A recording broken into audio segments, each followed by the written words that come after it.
So let's talk about this pervasive thing that is part of Latina families. Are y'all ready?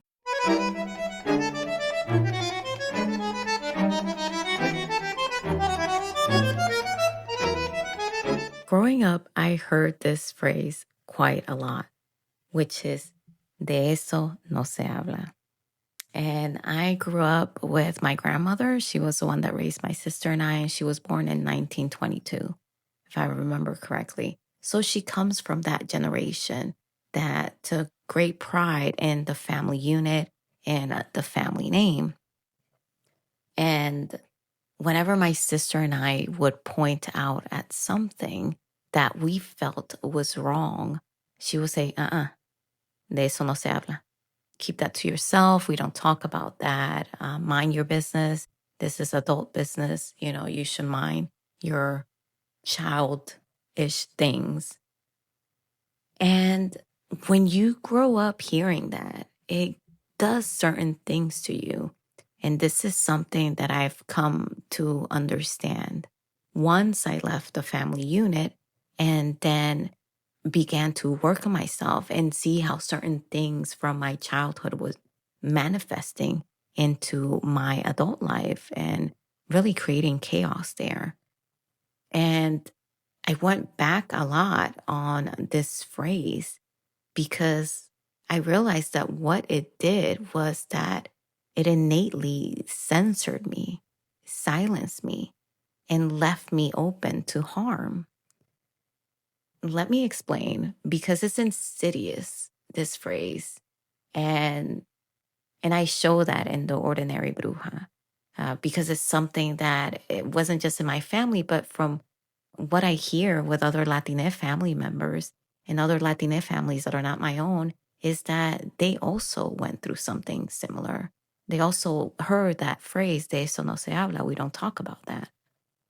And what it does is that it just, when you hear that, you kind of like, oh, I did something wrong, And as a kid, you don't want to do something wrong because you want to feel loved by your caretakers, right? You want your caretakers instead to say, oh, you're awesome, you're doing great. Oh, look at you, look at my child, and things like that. You want to hear praise. Praise feels better than admonishment all day, every day, as an adult and also as a child, right? So then when you hear that and then you see the facial expression and then you hear the tone, you're like, oh, shoot, I fucked up. I messed up as a child.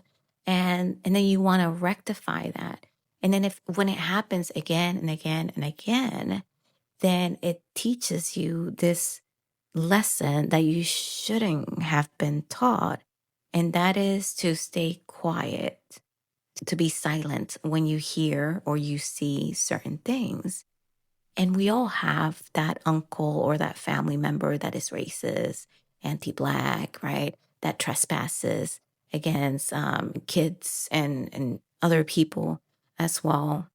And for whatever reason, that phrase just protects them. Because now we're saying, no habla de eso. Cállate, de eso no se habla, no digas nada. Keep on going with your childish things. This is adult stuff. But then you see that not only are you staying silent and you're not saying anything, but so are other people, even the grown-ups.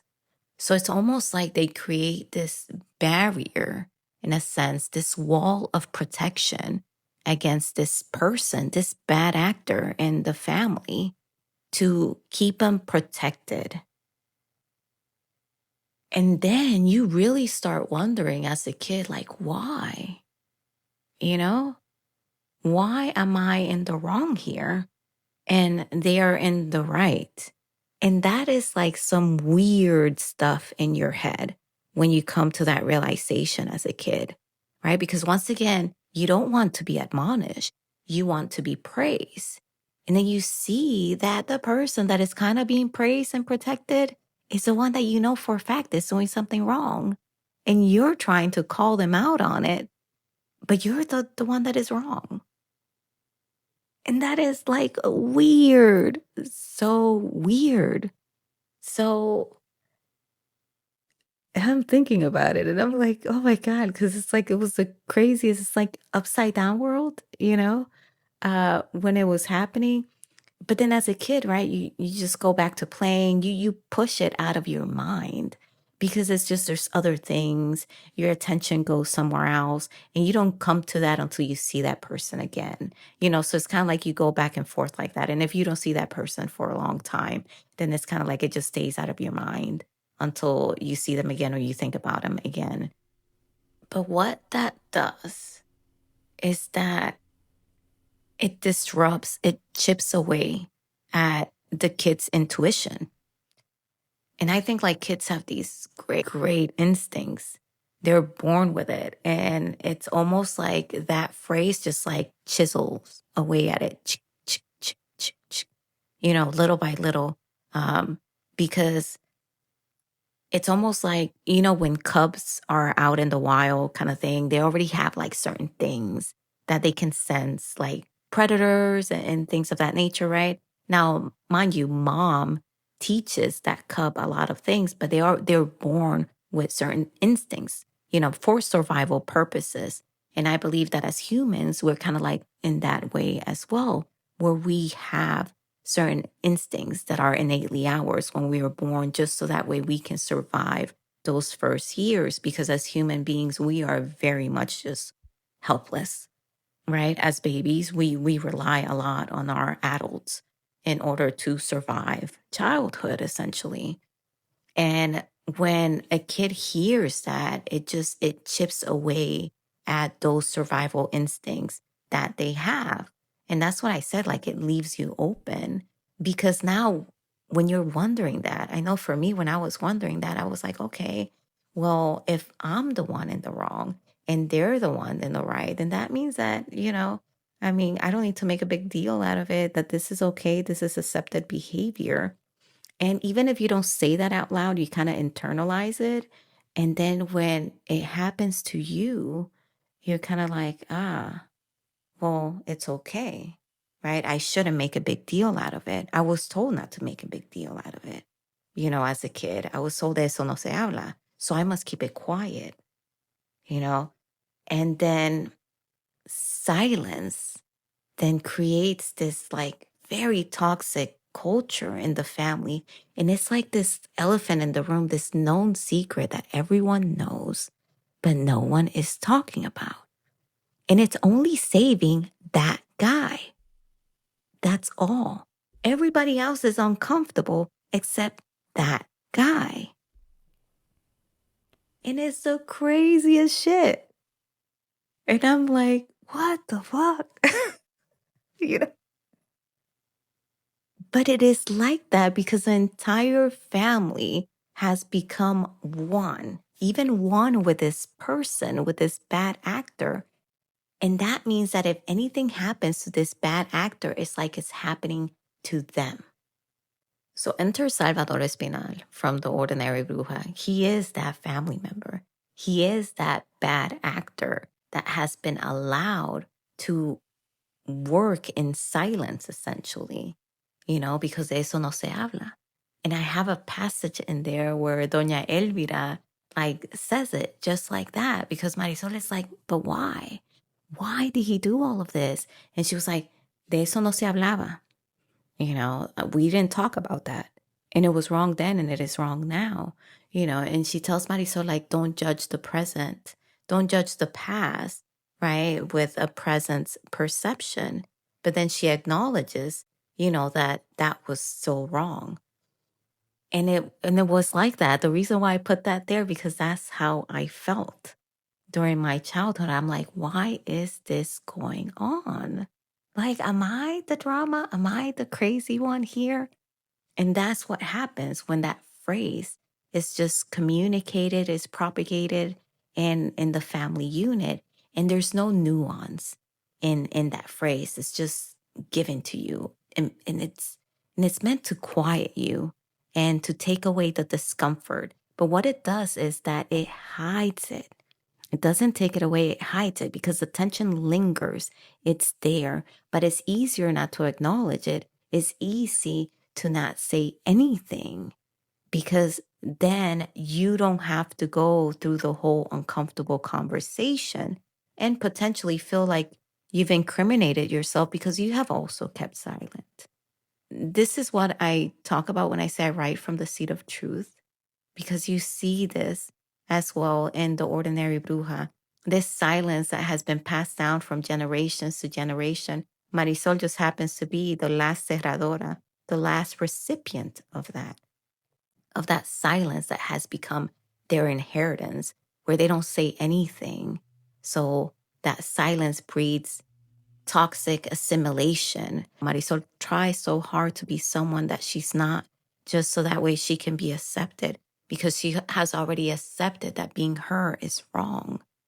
You know, it turns into like this resentment towards her mother because she doesn't want to talk about it, because how is she supposed to be angry with her mother when that's not accepted? You know, it turns for Isadora into this very pervasive secret when she knows for a fact and has seen Salvador, her grandfather, alive to do some of these things. And it catches Altagracia when she talks to Isadora, and you see that in the Ordinary Bruja, and she's like, has he done something to you?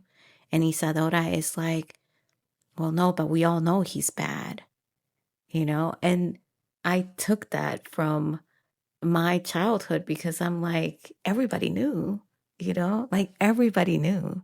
But it's like this elephant in the room, this secret that no one wants to talk about. But everyone knows that person is not good. It's not a good person.